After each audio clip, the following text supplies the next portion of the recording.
ಗಂಗಾವತಿಯ ಶ್ರೀ ಕೊಲ್ಲಿ ನಾಗೇಶ್ವರರಾವ್ ಗಂಗಯ್ಯ ಸರ್ಕಾರಿ ಪ್ರಥಮ ದರ್ಜೆ ಕಾಲೇಜಿನಲ್ಲಿ ಹಮ್ಮಿಕೊಂಡಿದ್ದ ವಿಶೇಷ ಸಮಾರಂಭದಲ್ಲಿ ಶಾಸಕರಾದ ಗಾಲಿ ಜನಾರ್ದನ ರೆಡ್ಡಿಯವರು ಪಾಲ್ಗೊಂಡು ಕಾಲೇಜಿನ ಕ್ರಿಯಾಶೀಲತೆಯ ಪ್ರತಿಬಿಂಬವಾಗಿರುವ ಕಾಲೇಜು ರಂಗ ಪತ್ರಿಕೆ ಹಾಗೂ ಪತ್ರಿಕೋದ್ಯಮ ವಿಭಾಗದ ವಿದ್ಯಾರ್ಥಿಗಳು ಸಿದ್ಧಪಡಿಸಿದ ಯುವವಾಣಿ ಪ್ರಾಯೋಗಿಕ ಪತ್ರಿಕೆಗಳನ್ನು ಲೋಕಾರ್ಪಣೆಗೊಳಿಸಿದರು. ವಿದ್ಯಾರ್ಥಿಗಳಲ್ಲಿ ಅಡಗಿರುವ ಸಾಹಿತ್ಯಿಕ ಆಸಕ್ತಿ ಮತ್ತು ಪತ್ರಿಕೋದ್ಯಮದ ಕೌಶಲ್ಯಗಳನ್ನು ಪ್ರೋತ್ಸಾಹಿಸುವ ನಿಟ್ಟಿನಲ್ಲಿ ಈ ಪತ್ರಿಕೆಗಳು ಅತ್ಯುತ್ತಮ ವೇದಿಕೆಯಾಗಿ ಮೂಡಿಬಂದಿವೆ. ಈ ಕಾರ್ಯಕ್ರಮದಲ್ಲಿ ಹಿರಿಯ ಪತ್ರಕರ್ತರಾದ ಶ್ರೀ ನಿಂಗಜ್ಜ, ಕಾಲೇಜು ಅಭಿವೃದ್ಧಿ ಸಮಿತಿಯ ಉಪಾಧ್ಯಕ್ಷರಾದ ಶ್ರೀ ವೀರೇಶ್ ಬಲಕುಂದಿ, ಶ್ರೀ ಆಸಿಫ್ ಬಿಚ್ಚುಗತ್ತಿ, ಕಾಲೇಜು ಪ್ರಾಂಶುಪಾಲರಾದ ಶ್ರೀ ಶಿವರಾಜ್ ಗುರಿಕಾರ್, ಉಪನ್ಯಾಸಕರುಗಳಾದ ಶ್ರೀ ಮಂಜುನಾಥ್ ಮತ್ತು ಶ್ರೀ ಕೃಷ್ಣ ಹಾಗೂ ಮುಖಂಡರಾದ ಶ್ರೀ ಯಮನೂರ್ ಚೌಡ್ಕಿ ಸೇರಿದಂತೆ ಪತ್ರಕರ್ತ ಮಿತ್ರರು, ಕಾಲೇಜಿನ ಸಿಬ್ಬಂದಿ ವರ್ಗ, ಪಕ್ಷದ ಕಾರ್ಯಕರ್ತರು ಹಾಗೂ ವಿದ್ಯಾರ್ಥಿಗಳು ಉಪಸ್ಥಿತರಿದ್ದರು.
ಒಂದು ವಿಭಾಗಕ್ಕೆ ಮಾತ್ರ ಇರುತ್ತೆ.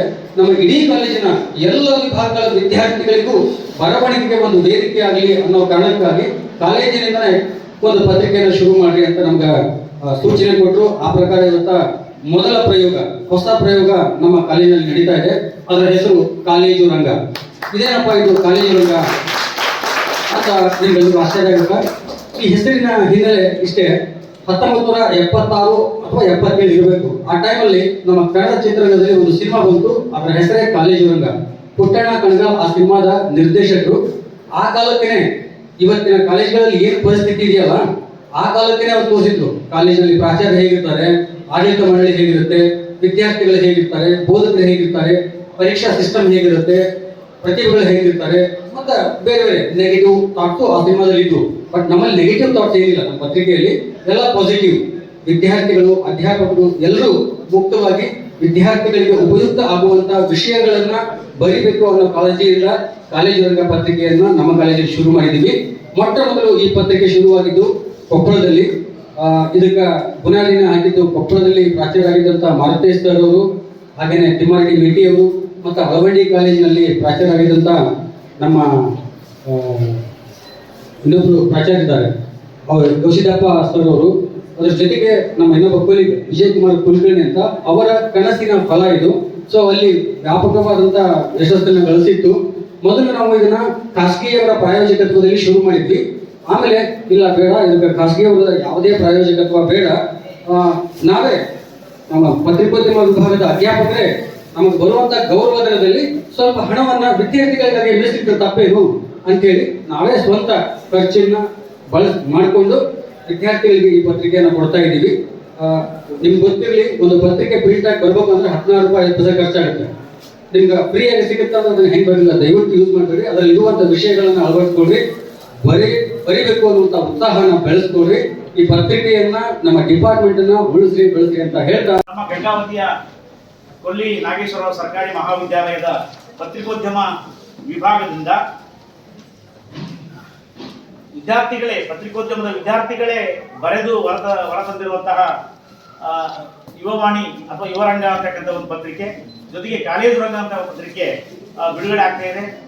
ಇದರ ಅರ್ಥ ಇಷ್ಟೇ, ಪತ್ರಿಕೋದ್ಯಮ ಈ ಕಾಲೇಜಿನಲ್ಲಿ ಆಕ್ಟಿವ್ ಆಗಿದೆ ಅಂತ ಹೇಳಿ. ಯುವವಾಣಿ ಅಥವಾ ಯುವರಂಗ ಅನ್ನೋದು ನಾನು ಸುಮಾರು 10 ವರ್ಷಗಳಿಂದ ಈ ಗಂಗಾವತಿಯ ಪತ್ರಿಕೋದ್ಯಮದ ವಿಭಾಗದಲ್ಲಿ ಕೇಳ್ಕೊಂಡು ಬಂದಿರತಕ್ಕಂಥ ಹೆಸರು. ನೀವೆಲ್ಲರೂ ಬರೀತೀರಿ, ನೀವೆಲ್ಲರೂ ಮುಂದೆ ಇಲ್ಲಿ ಥಿಯರಿಯನ್ನು ಓದಿ ಪ್ರಾಕ್ಟಿಕಲ್ ಆಗಿ ಒಂದು ಪತ್ರಿಕೆಗೆ ಸಂಪಾದಕರಾಗಿಯೋ ಉಪಸಂಪಾದಕರಾಗಿಯೋ ವರದಿಗಾರರಾಗಿಯೋ ಬಂದು ಏನು ಕಾರ್ಯ ಮಾಡ್ಬೇಕನ್ನೋದನ್ನ ಈ ಒಂದು ಪತ್ರಿಕೆಗಳು ತೋರಿಸ್ಕೊಡ್ತಾರೆ. ಒಂದು ಅಭಿವೃದ್ಧಿ ವರದಿಯನ್ನು ಹೇಗೆ ಬರೀಬೇಕು, ಸಮಸ್ಯೆಯ ವರದಿಯನ್ನು ಹೇಗೆ ಬರೀಬೇಕು ಮತ್ತು ಪ್ರಗತಿಯ ನೋಟವನ್ನು ಹೇಗೆ ಬೆಳಕು ಚೆಲ್ಲಬೇಕು ಅಂತಕ್ಕಂಥ ವಿಷಯವನ್ನ ನೀವೆಲ್ಲರೂ ಬರೆದಿದ್ದೀರಿ. ಬಹಳ ಸಂತೋಷ. ಶಾಸಕರು ಸಹ ನಿಮ್ಮ ಲೇಖನ ಓದಿದ್ರು, ಬಹಳ ಅದ್ಭುತವಾಗಿ ಬರೆದಿದ್ದಾರೆ ಅಂತ ನಮಗೆ ಹೇಳಿದ್ರಿ ನಾವು. ಆದ್ದರಿಂದ ವಿದ್ಯಾರ್ಥಿಗಳಾದಂಥವ್ರು ನೀವೇನಿಲ್ಲಿ ಥಿಯರಿ ಓದ್ತಿರೋ ಪ್ರಾಕ್ಟಿಕಲ್ ಬೇರೆ ಇರುತ್ತೆ ಪತ್ರಿಕೋದ್ಯಮ ಬಂದಾಗ.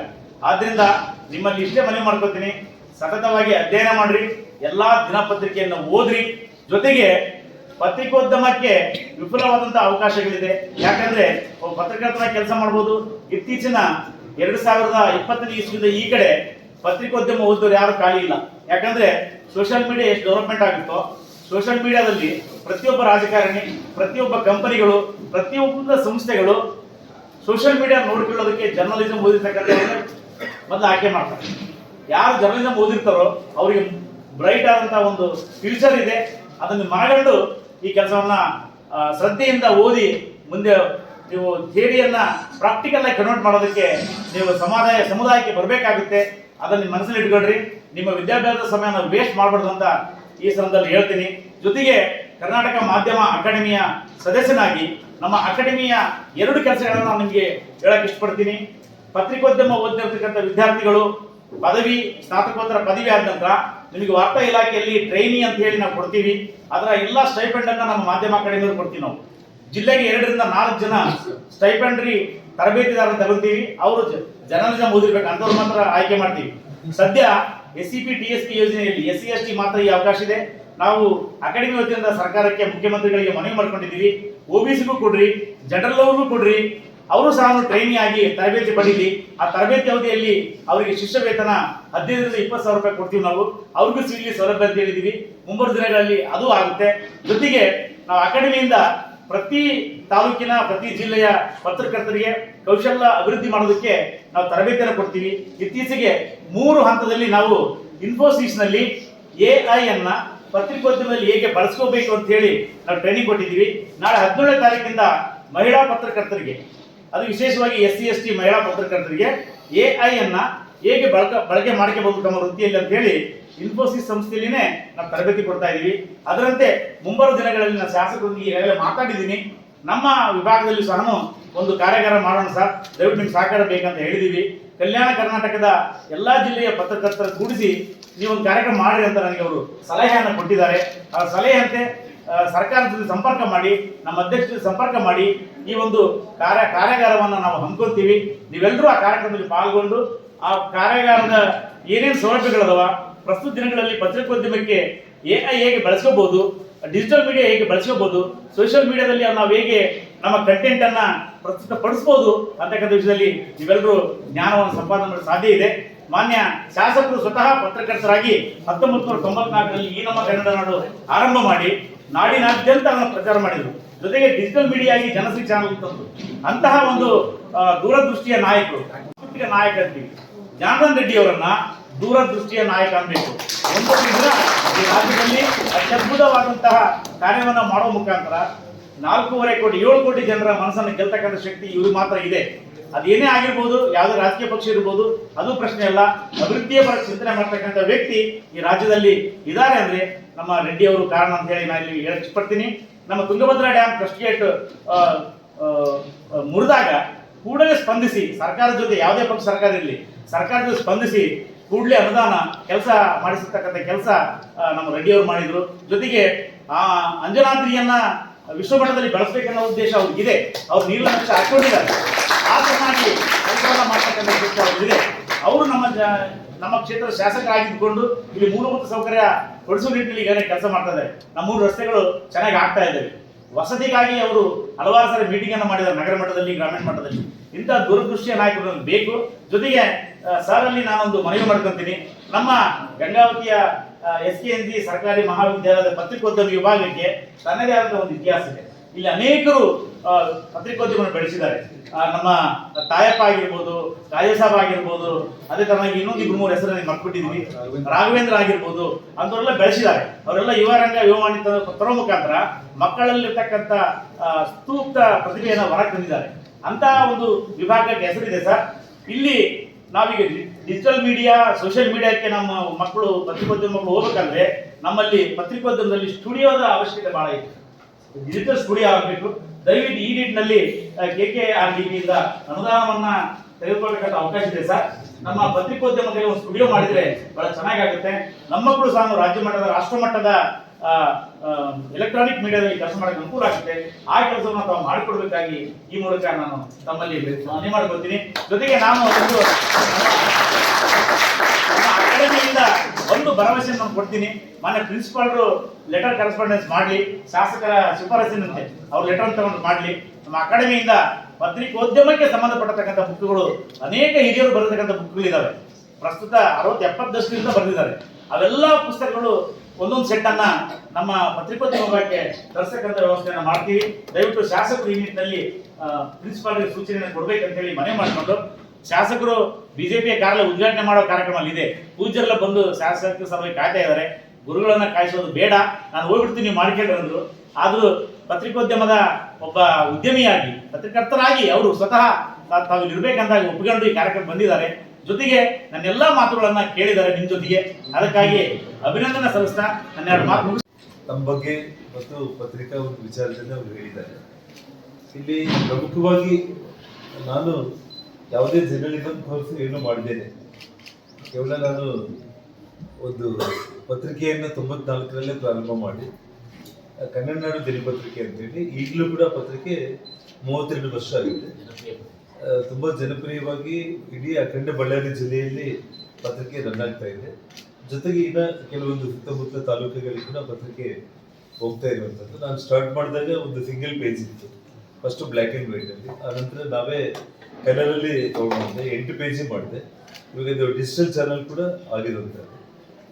ಇಲ್ಲಿ ವಿಷಯ ಏನಂತಂದ್ರೆ, ಜರ್ನಲಿಸಂ ವಿದ್ಯಾರ್ಥಿಗಳು ಮತ್ತು ಉಳಿದಂತೆ ಬೇರೆ ಕೋರ್ಸ್ ಮಾಡುವಂಥ ವಿದ್ಯಾರ್ಥಿಗಳು, ಕನ್ನಡ ವಿದ್ಯಾರ್ಥಿಗಳೆಲ್ಲರೂ ಕೂಡ ಇದ್ದೀರಿ ಅಂತೇಳಿ ನಮ್ಗೆ ಗೊತ್ತಾಯಿತು. ನಾನು ಹೆಚ್ಚಾಗಿ ಹೇಳೋದಕ್ಕಿಂತ ಕೂಡ ಪತ್ರಕರ್ತರು ಅಂದರೆ ಸಾಮಾನ್ಯವಾಗಿ ಜನರಲ್ಲಿ, ರಾಜಕಾರಣಿಗಳಲ್ಲಾಗಿರ್ಬೋದು, ಯಾರೆಲ್ಲಾದ್ರೂ ಕೂಡ ಒಂದು ಭಯ ಏನು ಅಂತಂದ್ರೆ, ಅವರು ಹುಟ್ಟಿದಾಗೆ ತಾಯಿ ಗರ್ಭದಿಂದ ಬರೋ ಟೈಮಲ್ಲಿ ರೆಬಲ್ಸ್ ಆಗಿ ಹುಟ್ಟಿರ್ತಾರೆ ಅಂತ.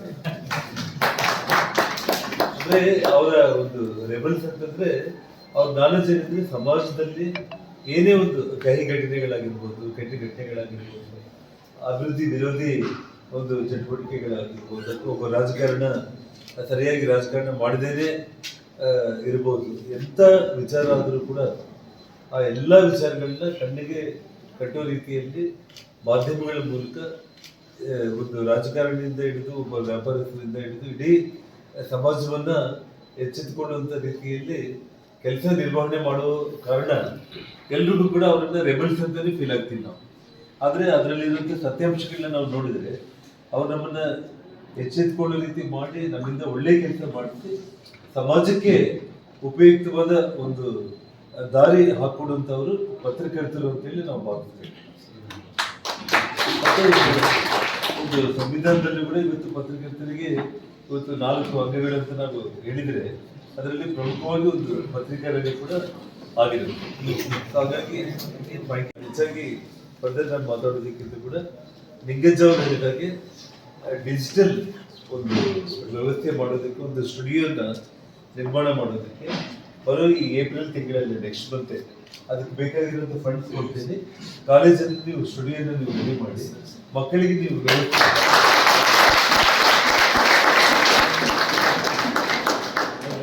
ಒಂದು.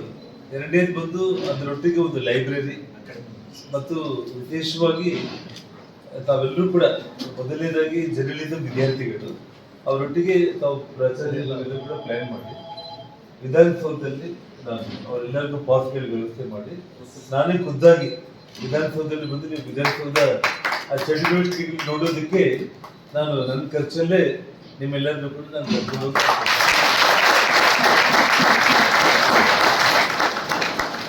ನನಗೆ ಭಾರತೀಯ ಜನತಾ ಪಕ್ಷ ಕಚೇರಿ ಉದ್ಘಾಟನೆ ಇದೆ, ಅಲ್ಲಿ ಸ್ತ್ರೀಗಳೆಲ್ಲ ಕೂಡ ಬಂದು ಕಾಯ್ತಾ ಇದ್ದಾರೆ. 15 ನಿಮಿಷ ಆಗಿದೆ. ಹಾಗಾಗಿ ನೀವು ನಿಮ್ಮ ಪರ್ಮಿಷನ್ ತಗೊಂಡು ನಾನು 4 ಮಾತುಗಳನ್ನ